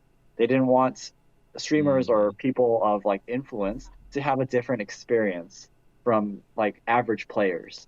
And that's kind of always been this mentality from overseas team, is that they should not be treated differently, and that whole kind of thing. And that's a mentality that's carried over to a lot of overseas companies. Makes sense. Yeah, I get it. understand. Yeah. Well, I By think the there's way- a difference between. Oh, sorry, you continue. Oh, by the way, I had a very so you know how Atsu played Epic 7 as well, Oh, right? yeah. Yeah, remember Atsu? So I Remember was him. like, yeah, I actually got him into the Epic 7 creator program, and I was talking to him a lot and trying to get him like, he was already like super organically invested in Epic 7, but just trying to really get more involved, trying to see if we get him free stuff like that, and then I got hit with the like, oh wait, I have to learn from my past mistakes. If I keep advocating too much for Atsu, I'm gonna come off looking like I did at Nexon for Lily Pichu. So Oh, you There were was afraid it that was gonna kind of- follow you? I was afraid that the company was going to come at me saying that like, you're trying to establish relationship with Atsu not for the company but for yourself. I don't even talk to Atsu anymore, by the way. Like, I have not talked to him ever since Epic 7. None of my relationships I make have ever been for myself. I don't even have a Twitter. I don't have any like, you guys don't even know anything about. I don't stream. I don't do any of that kind of stuff. My care for Yeah. being relevant on these platforms is zero. I have no need for these relationships. But companies do not want to believe that for some reason. I don't know. So yeah, that's why I never really pursued too much further with Atsu besides just I getting. I understand the sentiment of like you don't want Fairness. to, yeah, you want to be fair. It makes total sense, but at the same time, like let's say a huge influence joins the community or something, you don't just ignore that. You want to promote it. You want to get Right, them into the Yeah. game more. You right. want to excite them because then that gets everybody else. Like everybody else isn't going to get the same exact stuff, but they're going to see like all the cool moments. It accelerates all the cool moments and like hype things and like I don't know, you summoning like a million Balrogs on Pokemon or whatever. That's just like Yeah, fun stuff that Yeah, that's happens. not It's gonna really like change anything for them. people aren't like, "Where's my Balrogs? This is bullshit. Like, why did he Like, summon why it would on I me? die This is a too? load of crap." What? Like who's doing that? What idiot is doing that? So like, yeah. it feels like I think it's just a huge difference in values, and It's different in culture. I think it's a stupid difference in values where they refuse to understand or Limitations of it. adapt to these things. And I think that FX7 had the potential, like what you were saying, it had Yeah. the potential to be so much bigger than Yep. it is. It's actually mind-boggling how it felt like they did nothing. Yeah. Literally And nothing. I don't believe that that's the only chance. I believe that maybe there will be more chances. That's why I'm, still kind of keeping. That's why I'm still here. Why am I on this stream? Yeah. Why am I still watching Epic Seven? It's because I That's think why that you this still is. have your foot in the door in case you want to rejoin Smilegate. Uh-huh. Yeah. Uh-huh. No, I don't know about that one, to be honest. I don't know about that. I think I've when I left Netmarble, when I left Nexon, when I left KOG Games, I actually burned a lot of bridges in a lot of those companies. Okay. I can't go back. Let's say that. Let's just say that. There's Okay. no way I can go back. I think Smilegate is one of the first companies where I've left, and I'm like, you know what? I think we all had a good time together. You know? Mm. Feel strong, Yeah. man. Yeah. Feel strong. I Yeah. I do want to preface that we're about to hit the hour and a half mark. That's fine. That's fine. Yeah. Like, which is totally fine. Unless you I have to plan go. this to go until about 9, but in terms of recording, we can like still continue on, but like I'm just going to like put a cut at some point, like maybe in the next like 15 minutes or so. Okay, don't worry about it. But no, I'm just saying because like I need this for myself. Anyways, I do want. Oh, sorry. Wait. Oh, I was just gonna say that I've heard some interesting things about places like Netmarble and stuff. Oh yeah. And Do you want to know some actual stories or rumors? Wait, I actually what was would. Netmarble for confirm again? some I stuff with would. you. I would like to, since they already don't like you. Go ahead. Yeah. Let's see. So Netmarble obviously has a lot of reputation that is quite. I actually don't know how much of that reputation bleeds into like the NA audience and what you guys know about Netmarble. Like for example, you know that Netmarble partnered with Conan O'Brien for what was it? Yeah, there was a lot of like What? ads with Conan O'Brien in them for a lot of Netmarble products and stuff like that. Originally, Conan did not want to partner with Netmarble because there was an employee that committed suicide in Korea. They jumped out of the building, and then Conan caught wind of this, and then he's like, I don't want to partner with a company that kind of like pushes people to this point. Mm. But then like Netmarble has a lot of capital, a lot of some of this, and with enough of that, you can do convincing. With enough of that, you can do convincing, and yeah. So Wait, that's what was the collaboration for?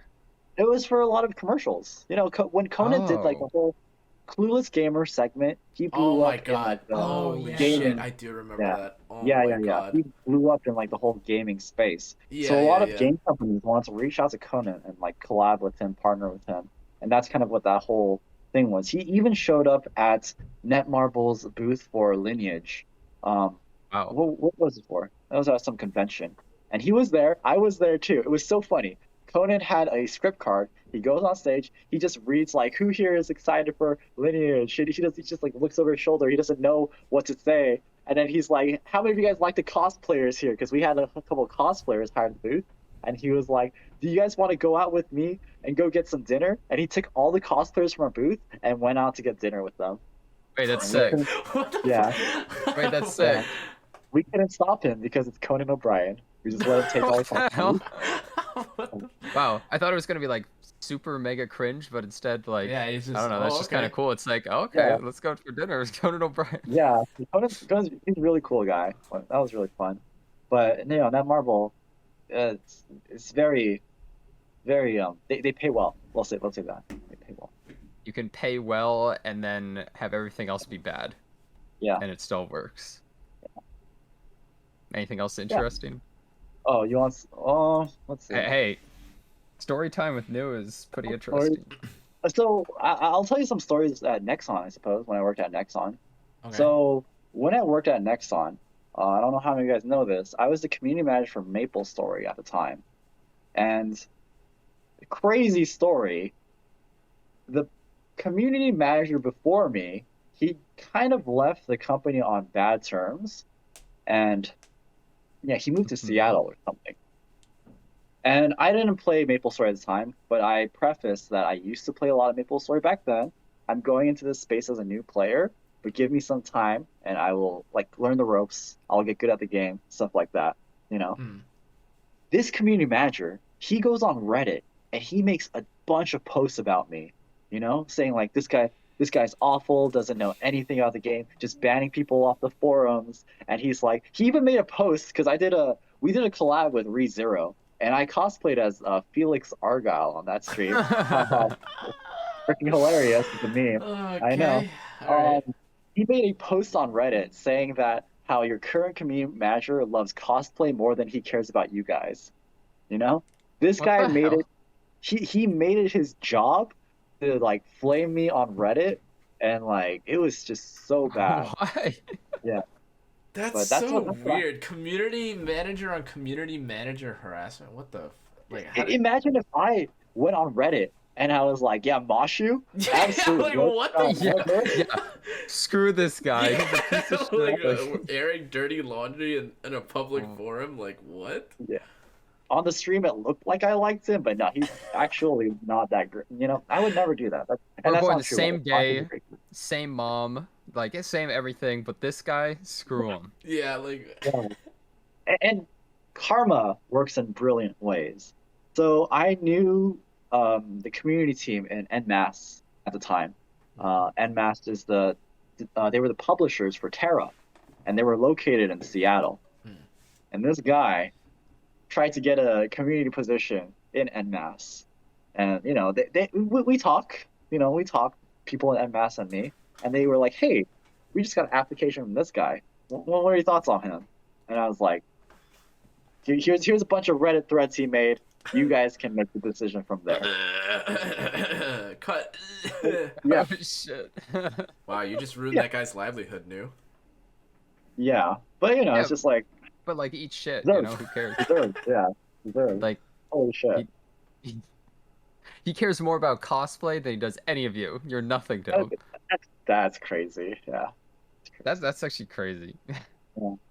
This last community Um, manager, he was insane. He summoned Balrogs all over the place. Like, I can't believe it.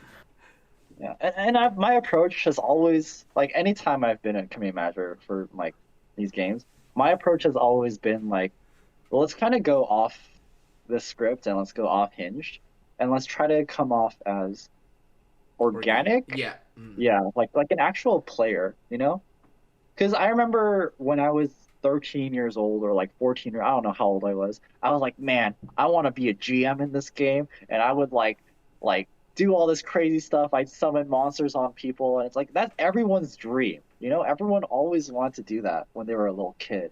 Mhm. And it's like, let's actually do that. Why don't we actually do that? And I feel like people have fun with it. But Yeah. it's not always that feeling easy. feeling like you're a human being, I think, is a good thing Yeah. for a GM. Instead of talking to like a robot, like an Nerdy automated Marky's response target ticket. Why does New sound like a wise old man? I've been at this for 9 years. It's almost a decade since I've been working at like game companies, and Wait, it's like did you start? Wait. You said 9 years, right? Did you start at a game company as soon as you got out of college? So Crazy story. Um, I had some very so I was a streamer on Justin TV way back Oh before. my Yeah. God. Okay. Yeah. All right. I wanted to be a streamer at that time. I wanted to be a big streamer. I was averaging like 40 people watching my streams as I played Elsword. Elsword was my main content kind of at the Okay. time. All right. And my parents were just like super not, they didn't understand what Classic. streaming was. They didn't Classic. understand that Still there probably is, don't understand. yeah. Oh, actually, we'll get to that part, Jenna. But they didn't get that there was a space in gaming where you can actually make money. Mm. And, after I finished high school and I hit 18 years old, I told them that I want to be a streamer. I want to like work in gaming. And my response was my mom took my laptop. She went to the like curb of the place and she smashed it onto the floor and just destroyed Holy all sh! of my technology. And then, it's like my stepdad, he was like, it's like he's 18 now. He's an adult. Like he shouldn't be living here anymore. And then so at 18 years old, I was kicked out of my house with nothing. What the? Yeah. And then What? there was I lived in Torrance at the time, and down the street was a park. It's called Columbia Park. I lived there for about almost 2 weeks in like the playpen, like the tunnels, like the tunnels like in the playpen. I lived there for about a week. We used to use like the public bathroom and like the pink soap with that was like my shampoo What that I the used. hell? Yeah, so about a week there. And then my friends, God bless my friends at the time, they like made a train, like an underground network system where I stayed with each one for 2 days before I'd move to the next one for 2 days because, their parents would kind of question if I stayed for too long. So they had this like really cool system where I could stay with each one for 2 days. And I kind of did that for half a year and I got a job at a clothing store as like like the front of house, greeting, fold clothes, stuff like Mm. that. And then I met someone I went to conventions a lot and I would always like inject myself at the KOG booth. I would always try to like be a volunteer and help them at booths. And eventually they hired me as a translator for Elsword. Now, Hmm. mind you, my Korean was not that great at the time, but they felt so bad for me, I think, that they hired me as a translator, even though my translation was not that great. And what's worse is that there was no other translators in the company. So I was translating the entire game by myself with my scuffed Korean. I was working over like Thanksgiving, just like looking at Naver and looking up like certain Korean words. And that's kind of how I did that for 1 year. But it was like I had like anxiety because I was like I would wake up and I'd be like, what if I get a string of translations that I cannot translate this day because I don't know enough about the language? So I eventually left after a year and I worked at a bakery. I worked at a bakery for about half a year, JJ's Bakery in Irvine. That's where I worked, good times. And then I got into Netmarble. And then after Netmarble, I got into Nexon. And then, Nexon, I got into Smilegate. And then Smilegate, I'm working at Amazon now. And, my parents, they talk to me now. They're like, wow, I can't believe that there is a space in gaming. I can't believe that, you're doing well now. Dude, So, I Yeah. wouldn't be talking to their dumbasses after Yeah, that. I'd dude. be like, What what the? the? I was living in a tube. Yeah. Like, but I mean that is like such the like the yeah. at this point it's timeless, right? The story of Yeah. you Yeah, know the rise people. of new. I don't Well, I I don't blame mean, my parents I though. do mean that, Yeah. but Smashing They your just laptop and immediately kicking you out of the house? yeah, I don't know if I'd go so yeah. far as to say yeah, I understand that. I understand they probably wanted you to do something, but Yeah. Yeah. Like, I'm just playing video games, so I get that. Like they don't get that there's like a space to make money there, but mm, so I kind of have like this like big respect for streamers, especially because you guys are like, trying to doing something that when I was super young, I was like, I'm gonna do that and I'm gonna be a streamer. It's like that never happened, but I mean, I found a different path. So it's mm. like when I look at streamers, I'm like, damn, like kind of it's really cool. It's really cool. Yeah, no, that's pretty cool that you still work in the space though. It's just a Uh, different yeah, Yeah. part of it, right? yeah. But that's kind of like the whole new backstory. Yeah. Well, I literally don't think I've ever heard anything like not even Yeah, like a neither have I. peep or a murmur or like a murmur of any about this. Movement. I had no idea that you Like I thought you literally just went from like Netmarble or like Netmarble to Nexon and like to here or something. I knew that you had said some stuff about Netmarble and Nexon, but I didn't think you were like, job hopping, translating. In the tube. And, yeah. Oh yeah. That's kind of crazy. I mean, obviously kudos to you because I mean, now you by get the to way, be featured on my stream. You know what I mean? Oh, you made it big. Oh, You know what this big streamer has finally invited me to his podcast. I feel really validated now. Yeah, finally it was all worth Yeah. it. By the way, I actually see some of the comments in your chat, and I know some of the people. Like for example, Custom Grow. I know DTH Madness. Devin is his name. So yeah, I was like, damn, I there's a lot of overlap in terms of it's small world, very small world. You think It's a that there's so surprisingly many, small world. yeah, very small world. About how toxic the Nexon culture is. That's what their question was. Yeah, toxic. I think if I had to rate all the companies that I've worked with, I'd say top Netmarble. Smilegate. Oh, Smilegate okay, never is the mind. best. No, as in like best to worst. Oh, okay. Smilegate, I would say, is like the best so far. I haven't been. I have not been in Amazon for that For long. long It's enough, like right? Yeah. like 10 months, 9 months now. So I don't. It wouldn't be fair for me to To judge judge my them time. as well. Yeah. Yeah. I would after Smilegate, I would say Nexon, 2, and then 3, I would say KOG Games, and then Okay. 4, I'd say Netmarble. Where's JJ's Where's- bakery? Yeah, I was about to ask, where's the bakery on that list comparatively? Is it like rank 2 or? It's not fair to say because like when I first started, I was like super young, and then I think inflation was not too much of a thing back then. So I was like, when I first started as a translator, my salary was 32,000, which is like really, that's like nothing. It's Yeah, like that's- absolutely For nothing. LA, right? Yeah. Or That's like a Yeah. streamer. Yeah. But I found like really good opportunities where I could like rent a room in a person's house, and that's kind of how I lived like with that job old there. age, like Airbnb, like however many years Yeah, ago. yeah, like, Yeah, like renting a room in someone's house. That's kind of how I find. But obviously, I can't talk about like pay for all the more recent companies, so I'm not going to do that. So how Don't much want to was spoil Smilegate paying you? You get any You don't want- benefits? He's getting a Or is there, house. like, I mean, yeah, apparently Amazon's pretty good. Yeah, he just buys a one house of these as soon as he companies moves there. is Damn. is lined in pockets right now. Good God. Yeah. I will say though, it's really cool that companies are starting to really recognize social media as like a valuable asset. I think social media is the only true marketing nowadays. But yeah. I kind of agree. Yeah, and I mean, like on a small, like you see even, game, what is it, like teams now, like Cloud9, they all have like dedicated social media like people too. Oh, yeah. Like literal Right, like, right. and the thing is, they're not even like old, like kind of old people doing social media. It's literally like I think like C9 and like 100 Thieves so- like social media managers are like young like memers, like shit That's posters. a misconception, by the way. 'Cause a lot of people like to think that the social media person is like an intern. It's like the lowest bar position in a company. Is that Right. it really depends on the company, Mm. but a lot of companies are investing a lot more resources into hiring like an actual professional for social media. Just because again, it's like the only real marketing tool nowadays. So you don't want to just hire like an 18-year-old to do your social media. Yeah. But Yeah. it's not an intern position. But a lot of social media people like to like come off as an intern because it lets you get away with more things. That's true. Actually, that is true. Wow, that's so genius. Actually, yeah, you can get away with everything if you just say it's an Exactly. intern. I accidentally schedule a post and it goes out and like mistakes. I'm like, ha, intern, very funny. And it's like, that's who.